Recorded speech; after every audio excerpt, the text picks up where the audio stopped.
Welcome to Shift, everybody. If this is your first time here, you can scan this QR code, and if you fill out that Connect card, we'll send you some free Opus coffee. Make sure you check out the Coffee with Joe option so that you can enjoy that cup of Joe with Joe himself. 1946 has hit the road and is coming to Jacksonville on August 14th. Tickets are free, but donations are always welcome. And not only are you going to see the film in person, but there's going to be a Q&A afterwards with film director Sharon Rocky Roggio and others. If you'd like to attend, you can scan this QR code or the one in the back, scroll down, and reserve your tickets. Next week, we start our favorite series, Summer Jams, and this year we're doing one-hit wonders. So we're going to be looking at Take On Me, Somebody That I Used to Know, Tainted Love, and Don't You Forget About Me.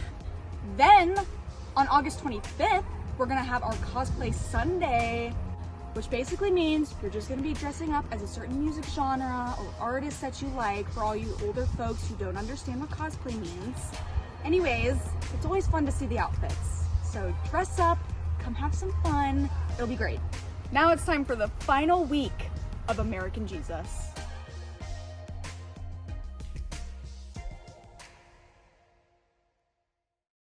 Want to welcome everybody to Shift. If you're new in person or online, my name is Joe. I'm the lead pastor here.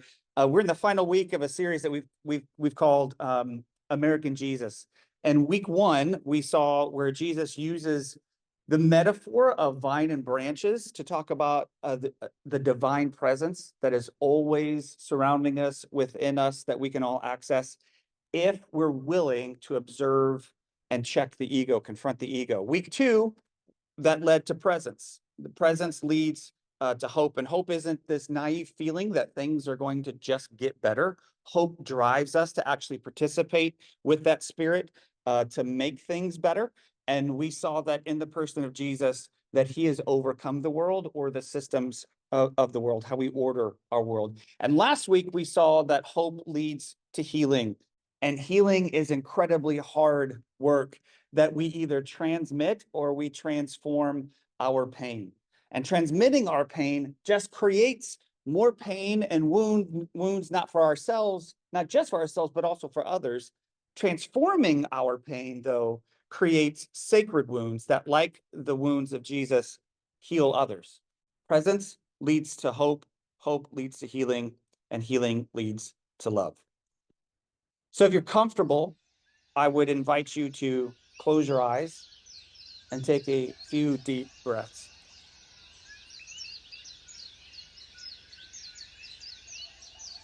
In through the nose and out through the mouth.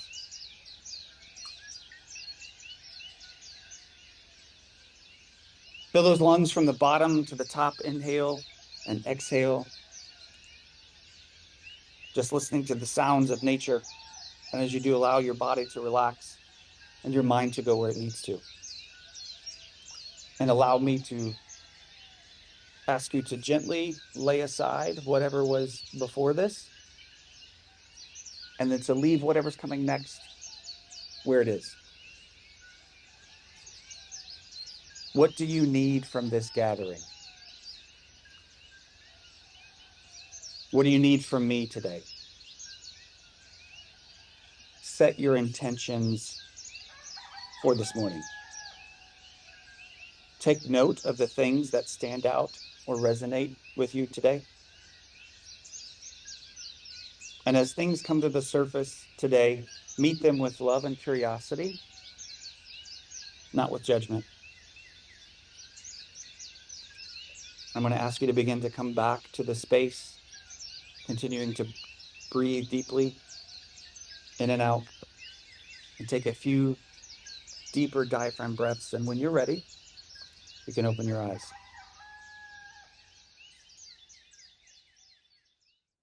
Once upon a time, there was a king who ruled over a vast kingdom full of opulent wealth. The king had everything he wanted except a bride for his son, the prince. One day, the king was standing on a balcony of his castle, surveying all that was his, when suddenly his eyes fell upon a beautiful soul and they were working in a booth in the marketplace selling trinkets. Even from quite a distance, the king could tell that this person would be perfect for his son. So the king gathered up his entourage, made his way through the streets with great proclamation and shouts of praise. It took some time for him to reach this person because everyone wanted to touch the hand of the king or kiss the ring as he went by. And he was a good and loving king. So he took his time to talk to as many of his subjects as he could. And after what seemed like forever, the king finally made it to the marketplace and the booth where the perfect person for his son was working. And the king chuckled as he saw the absolute shock on the person's face. And then the king said, "Have no fear, young one. I am here with glad tidings and great news for all the people. You have been chosen as the bride for my son, the prince." And obviously, the peasant worker was completely stunned. Never in a million years had they ever thought, ever dreamt that something like this could happen to them. And seeing the realization on the peasant's face, the king laughed with joy. And he continued, "If you will be my son's bride, you will never want for anything. All my servants will be your servants, and my home will be your home. All you have to do is say yes to my son, and everything within my kingdom is yours." The king continued, "You have 24 hours to think it over, as we will need to begin the celebration immediately. Oh, and one more thing. If you do happen to choose to say no, I will send my guards to seize you and drag you kicking and screaming to my dungeon. Once there, you will meet a fate far worse than any you can imagine, and you will suffer unspeakable tortures night and day for all eternity." Of course, the peasant was completely dumbfounded, at a loss of words.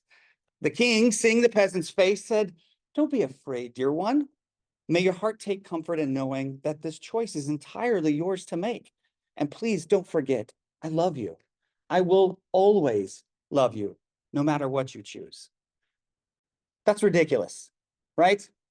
But this is the story of what divine love looks like, and is precisely what is taught in the majority of churches in the United States. And they would argue that it's not that simple and that it's much more complicated. Our ways are not God's ways. And I would argue that it is that simple. And the only rebuttal against the simplicity of the story is that it doesn't align with the majority culture of American Jesus. If the church teaches you that you are inherently bad and that creation itself is corrupt, then you need something to make you not that way, right? Everyone and everything is evil, or at least totally depraved. You can't trust your thoughts. You can't trust your feelings. Your gut is going to lead you astray. And the world, those heathens, they don't have a chance. Like, at least you got Jesus, right? Out there, straight to hell in a handbasket. They've rejected the king. And any good thing that they do is completely done out of selfish motives and beliefs, right? It may look good on the outside, but on the inside, it's just filthy rags. Anybody remember that? It just so happens that American Jesus has the answer to your eternal problem. If you will but say a magic phrase at the end of a gathering, or if you'll just raise your hand, you'll be saved. And now all you need to do is continue coming to this place, to this building, and we need you to invite all of your friends and family to come to this place. Then we're going to need you to volunteer for all the programs that we need for all of those people that you're inviting. Then we need you to give money so that we can buy bigger buildings for all those people that you're inviting to come to all of the programs. Now, is that what love is? Is that what Jesus really came for? To create the system that I just described? It can't be. Like, that cannot be the answer. If it is, it's a total waste. Thankfully, it's not. This may be what we've been shown. This may be what you've grown up in, but this is just a bastardized version of love brought to us by this guy, American Jesus.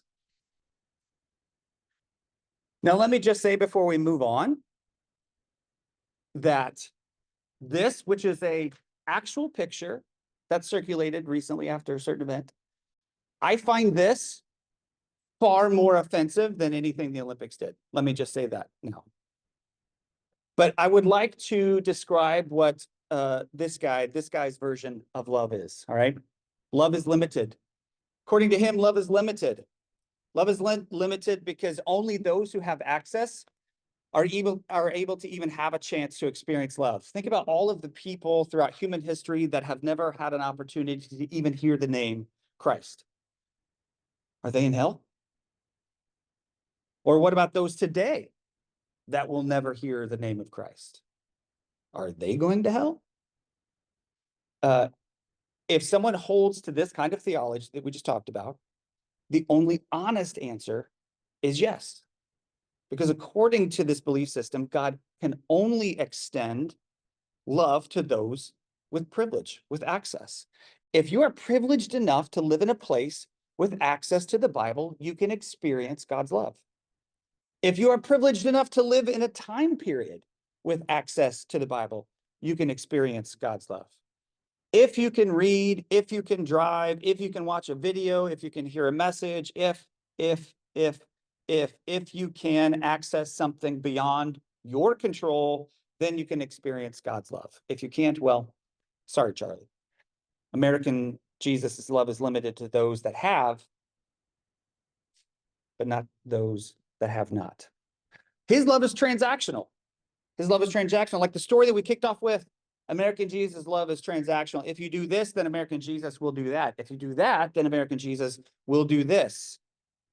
The churches that I grew up in, that I worked in, the evangelicals, fundamentalists, can argue against that all they want, but I grew up in it. I was educated. I went to school in this, taught this. I pastored in this for almost 2 decades. I know the teachings inside and out, and this is exactly what is preached. And for the most part, let me say this. For the most part, I think for most of us that were in those spaces, we did so with a good heart, with good intentions, not meaning to perpetrate this, and yet we did. You have to say certain words and perform certain rituals, or you're going to hell. Here's where it gets tricky, though. I grew up Free Will Baptist. Free Will Baptist is very fundamentalist, very conservative, and they taught that salvation took place when you said the sinner's prayer, all right? And then you could get baptized after. It was called the believer's baptism. I then went to college that wasn't Free Will Baptist, but was part of the Independent Christian Church, which is where Shift came from. And they taught that there's no such thing as the sinner's prayer, and that salvation only happens at baptism. They would go so far as to say that if you're not baptized, you're not saved. And the only way that you can be baptized is by full immersion, because that's the only way we see it happening in the New Testament. But then other people grow up with traditions where they sprinkle or pour water for baptism. And some say it can happen as a baby, and others say it must be chosen by the person. Some churches allow for children to make that decision, and others don't. So let me ask you, which method of transaction is correct? And then where is the line of either right enough to get in or just wrong enough to be left out? The love of American Jesus is transactional, but worse than that, the transaction isn't even spelled out. You are left to the whims of the tradition that you were born into.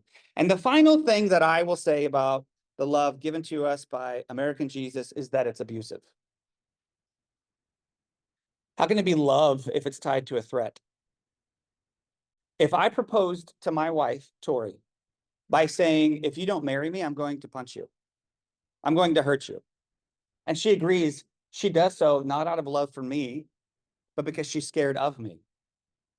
If my response to God is because I'm afraid of what God is going to do to me, it's not love.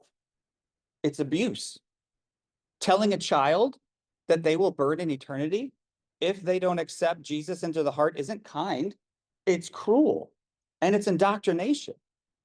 You have an entire mental health industry right now dedicated to the millions of children who grew up in this and deal specifically with religious trauma, because as adults, we're just now coming to grips with it.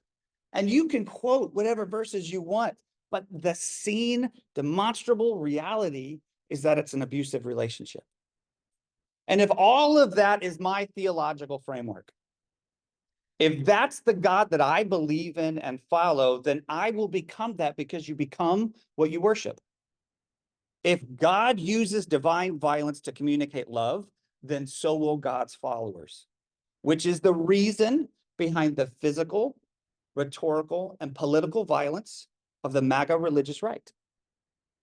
American Jesus allows people to ostracize, marginalize, demonize, and create untold harm in the name of love. Of course, nothing I just said comes close to what love truly looks like, right? None of that is true. Sure, you can pull verses out of context and you can make them sound like that, right? I can do the same, and I can do the same in the opposite direction because we all cherry pick verses. Let's just be really honest, right? We all cherry pick verses. If I want to use the Bible to center power around myself and people that look like me, I can.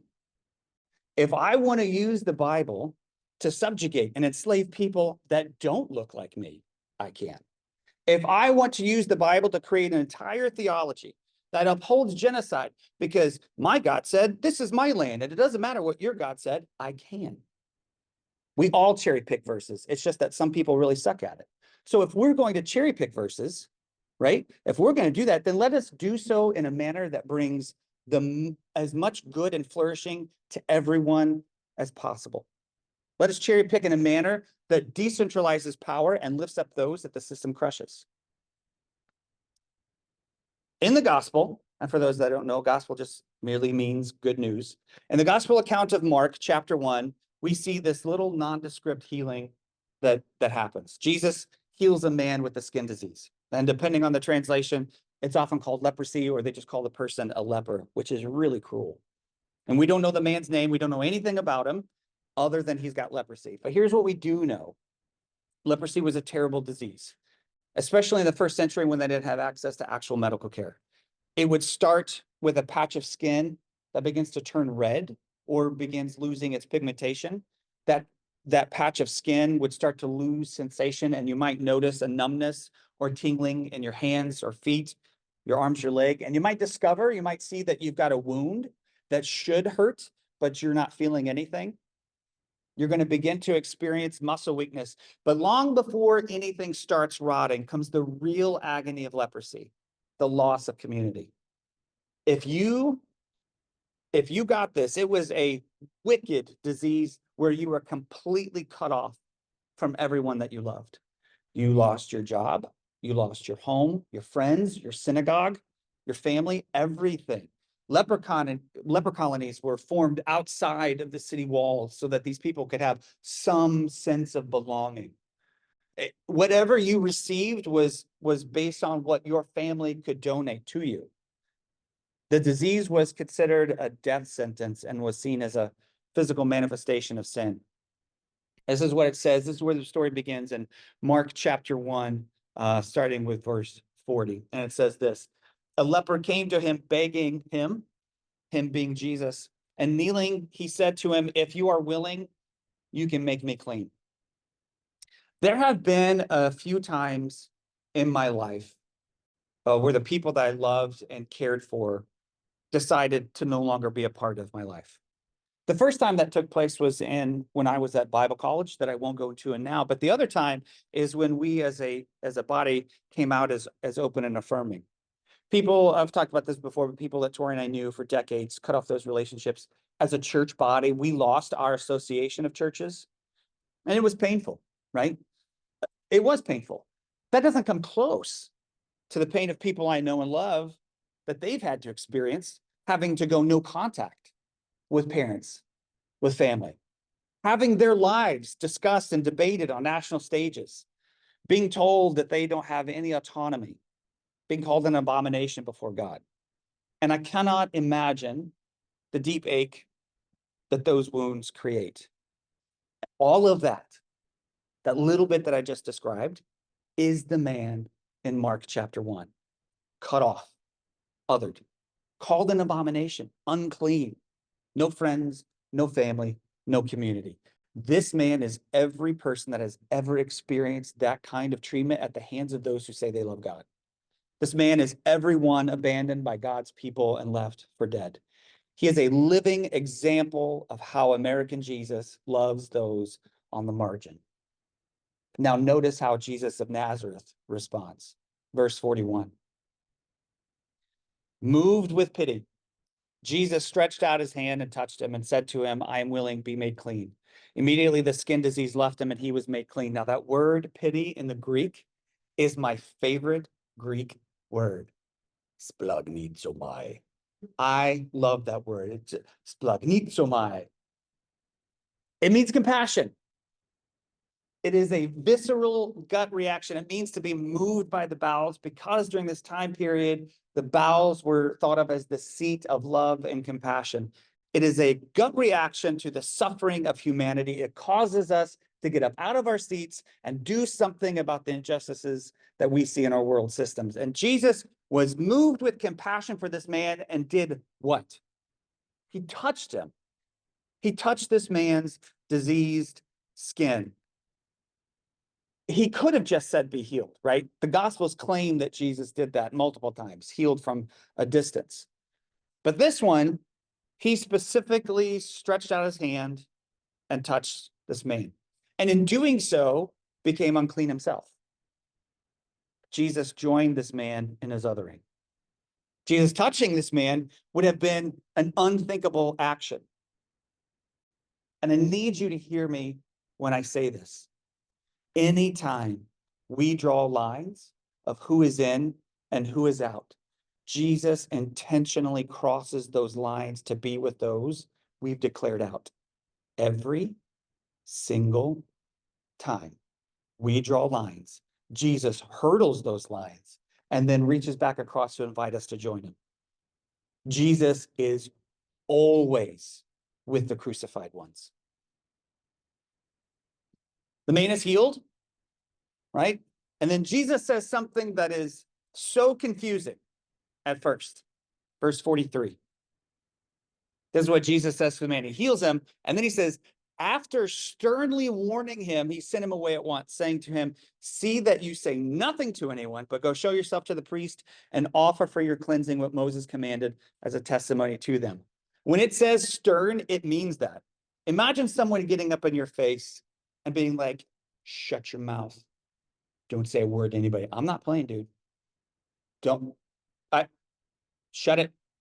That's the picture that we're seeing here. All right. And it was so confusing to me. Why would Jesus do that? Like he just shows this love and he's like, don't say a stinking word to anybody. Until I realized that Jesus didn't want people knowing because Jesus doesn't want our accolades or our worship. Don't believe me that he didn't want that? If you go on in the story, verse 45, the very next verse says that he stopped coming into town.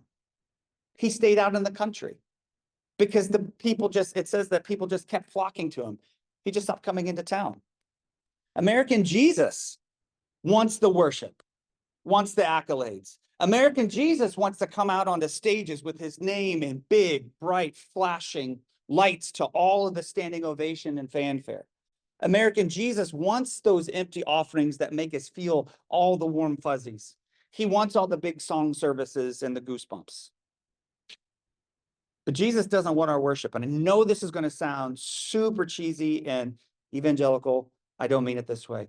He doesn't want our worship. He wants our faithfulness. American Jesus gives us permission to come into places like this on a Sunday. Sing all the songs, hear all the voices, get all the emotional feels, and then leave and live our lives in ways that are antithetical to the real teachings of Jesus. This is on display right now. This is on display by the religious right for everyone to see. All you have to do is look up Project 2025, Agenda 47, and the 7 Mountains Mandate. And if you don't know what those things are, please educate yourself. All of these teachings and beliefs and behaviors are incredibly dangerous as they are rooted in white supremacy and in white Christian nationalism. American Jesus centers himself around straight white Christian masculinity because it's about power and it's about ego. That's why all of the pomp and circumstance of the religious right. It's why the Walmart size campuses and the bloated budgets. Ego. Look at me, praise me, worship me. But then we see Jesus just showing up in this man's life, touching his diseased skin, joining him in his marginalization. He heals him and then tells him to keep quiet because Jesus wants or needs none of the fanfare. Jesus didn't act out of ego. He didn't need the attention or the accolades. This little nondescript story is the picture of true love. True love works quietly, outside the limelight. No pomp, no circumstance, no paparazzi, for the good of those left out by the majority culture. And the past several weeks throughout this series, I have given you like 4 things, 4 little guides, 4 little tips to help you experience whatever it is that we're talking about, right? How to experience presence, or how to experience hope, or how to experience healing. And I'm not going to do that today because we're talking about the divine love of God. If you don't hear anything today, I need you to hear this. You don't need to do anything to experience the love of God. You just experience it. It's already there. There is nothing for you to do but recognize that. Allow your soul to remember what it already knows. And if we are to use this story as a metaphor for the ways to experience this love, it's this: allowing Christ to touch and heal the diseased and cut off parts of ourselves. Allowing Christ to step into our pain, into our deformities, into our sicknesses, and heal them. The healed man in the story didn't do anything. He was just healed. Or we can experience the divine love of God by being the ones that touch the diseased skin. We can join others in their pain, in their separateness, in the brokenness of their humanity, and bring healing. This past Friday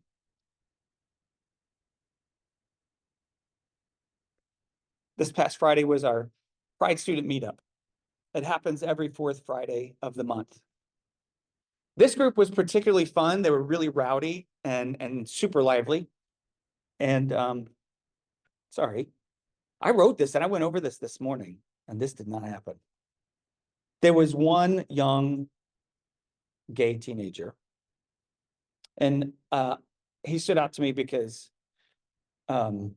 he was of the age that I was kind of surprised that he was there. Like, he should have been out with friends.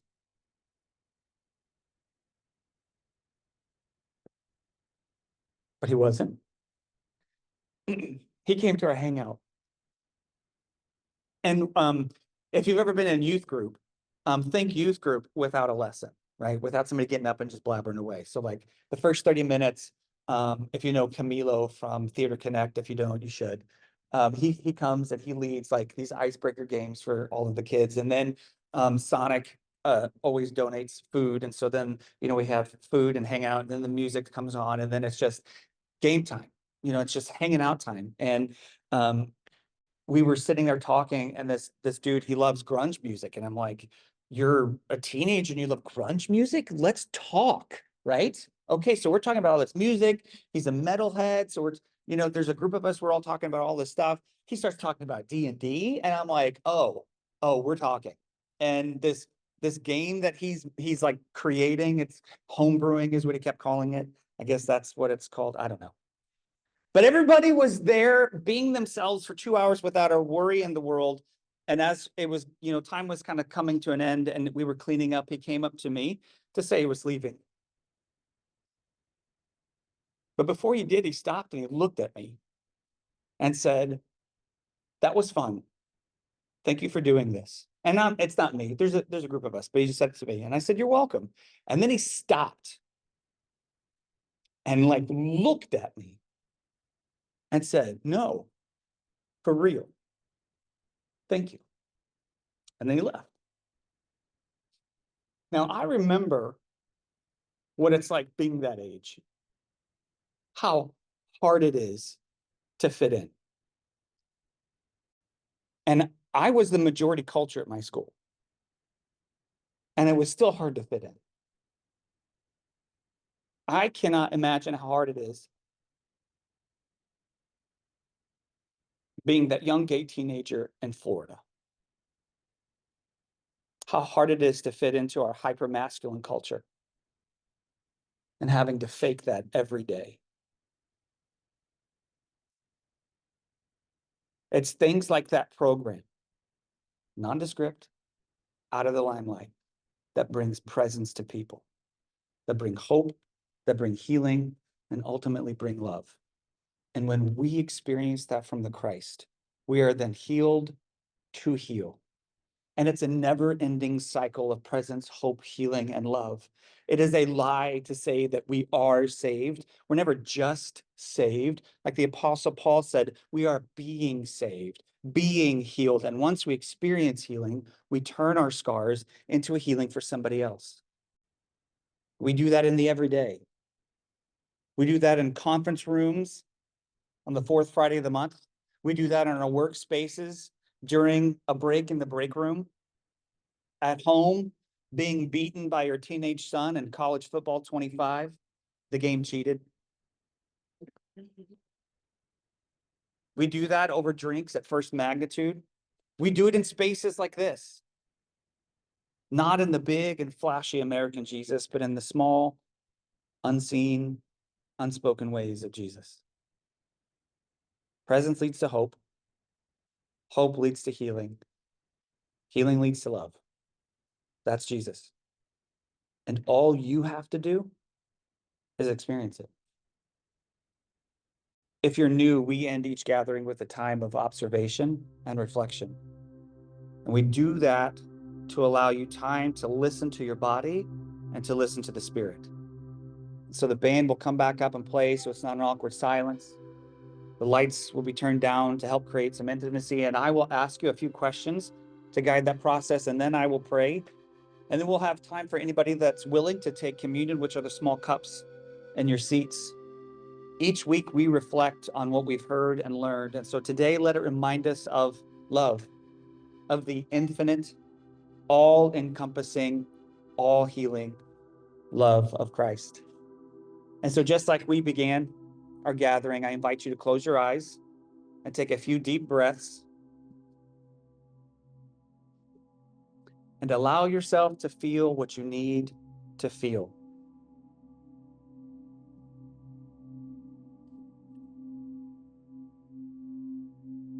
What is it that you needed from me today?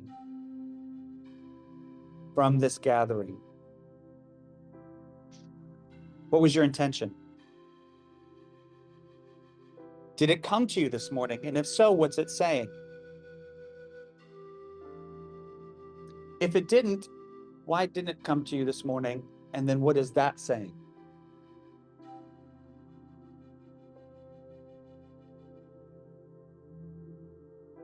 Answer this question honestly to yourself. Where do you fall for the big, bombastic spectacle of American Jesus? And how can you begin to unravel the want for that spectacle?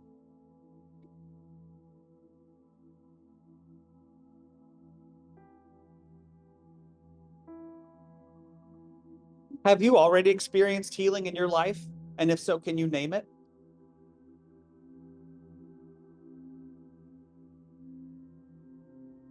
And why do you think that healing leads to love?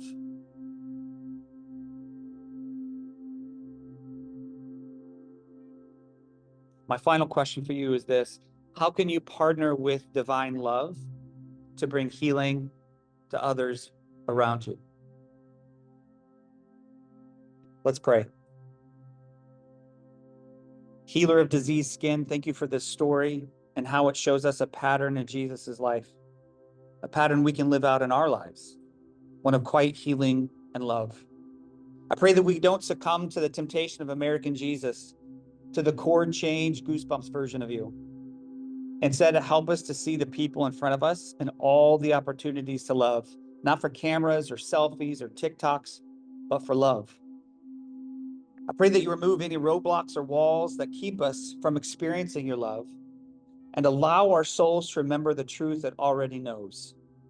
May we experience your presence, your hope, your healing, and your love again and again and again. Forgive us for things done and for things left undone. Give us eyes to see and ears to hear. Bring comfort to the afflicted, healing to the broken, and freedom to the chained. In your name, amen.